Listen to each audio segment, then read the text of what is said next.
Okay, guys. So after that, let's head into our third topic of the conversation, and that is the termination of Dan Hardy from the UFC and BT Sports as a whole.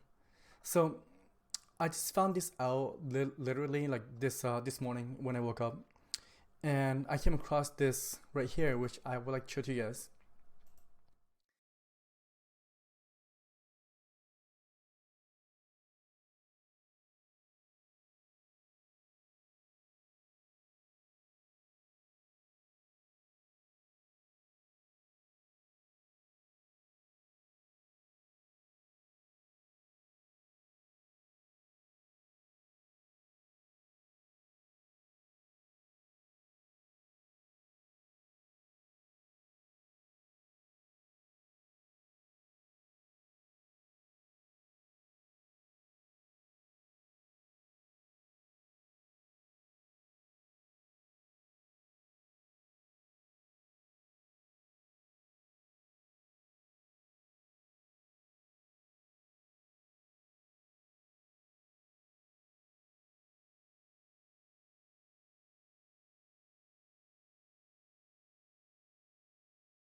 Does that mean indeed?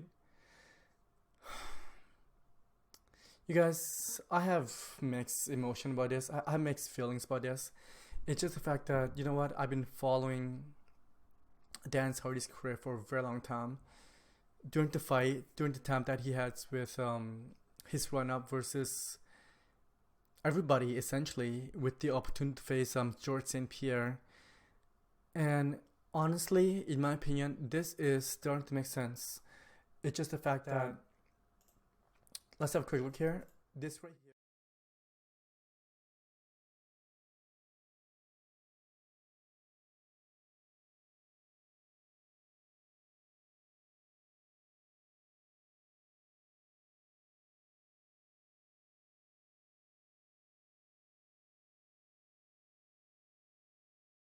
What the fuck happened? Seriously?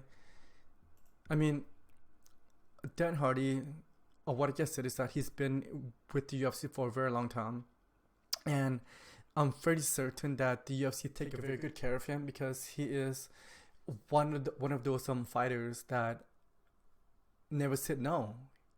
He does everything that the UFC asks for him, and for his opportunity, what could that possibly be? And he did mention it's irrelevant if it's male or female. In this case, in this situation, I believe that gender is very relevant because this is why I believe that MMA. Okay, you guys might hate me on this, but I honestly believe that MMA, it is very difficult for female to break through in that field. And after that being said, I believe that it's very relevant if he does lose the opportunity, like a job or a gig or whatever the case may be. He's not being very straightforward with us, and you know what? He doesn't have to be.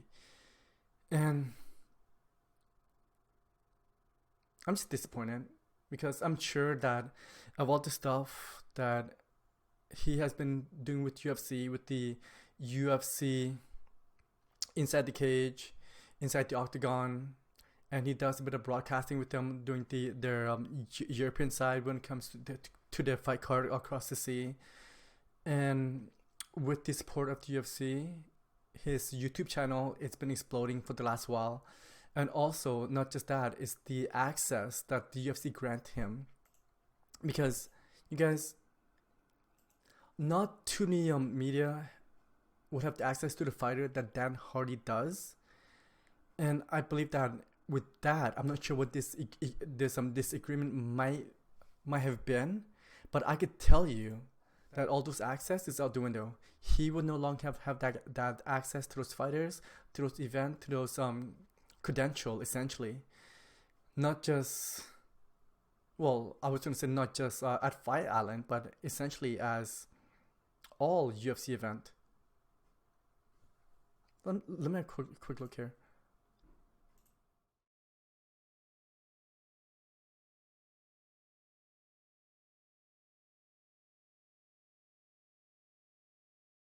directly with UFC.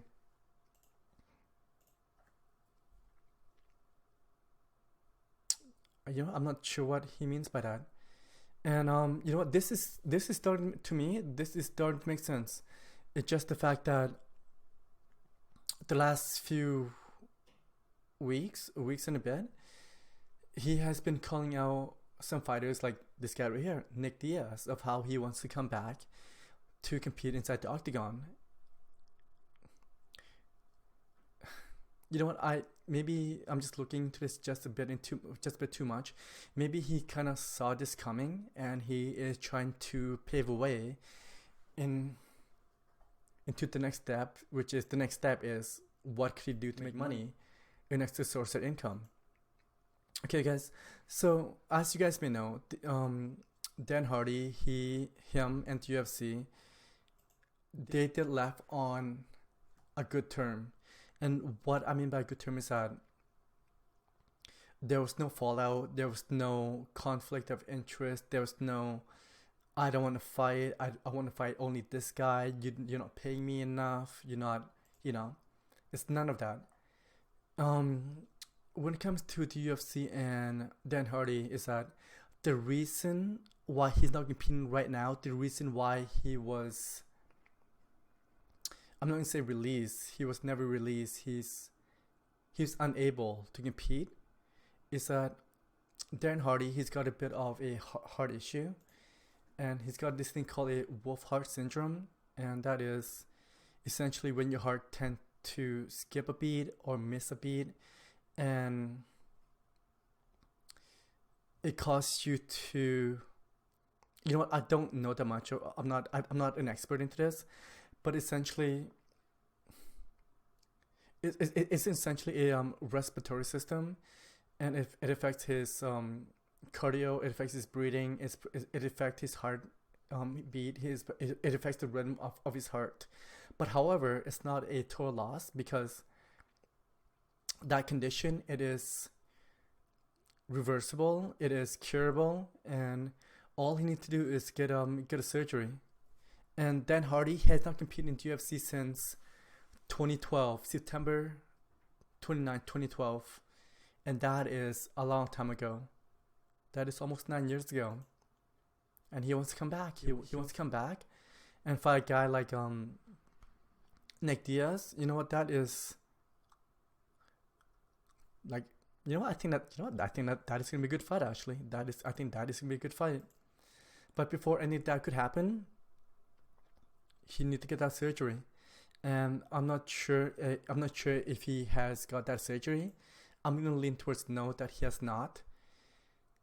It's just the fact that he did mention that he's got this fight itch, that he wants to come back. He wants to come back and compete, and he just announced that within the last few weeks. And looking into this as well, I believe that is when this situation, that this fault out, or this conflict with this individual that he had, was reaching its peak, and it's a way that he is trying to get his name out there, see who he could fight, see who essentially who he could fight, and makes a bit of money off of.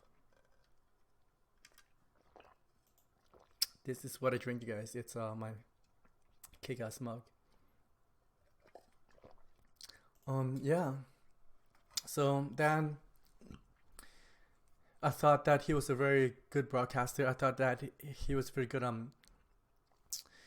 That he does a very good breakdown. I like watching him.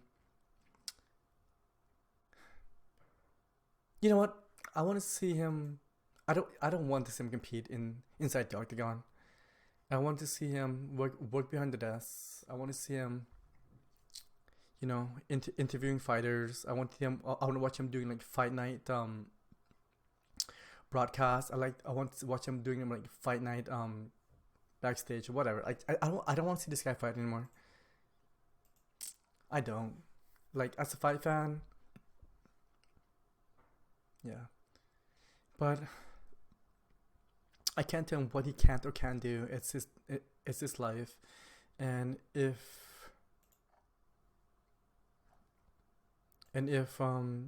The UFC give him enough money, but you know it's not all about money. It's about health. You know what? Go in there, Dan, and I am hoping that before you announce that you would like to come back, get that surgery, because I don't see you competing inside the octagon without having that surgery. There's no way. Because, well, I just don't see any way that the UFC would allow it. Okay. So guys, so yeah, that is what happened this weekend as well. It's the release, the termination, whatever you want to call it. Dan Hardy will be no longer working with the UFC or BT Sports, and he is looking forward, or he wants to, get back inside the octagon and compete again. Sure, it's his life. I don't want him to do it, but do it safely if he does decide to come out and do it. So, yeah, that's unfortunate.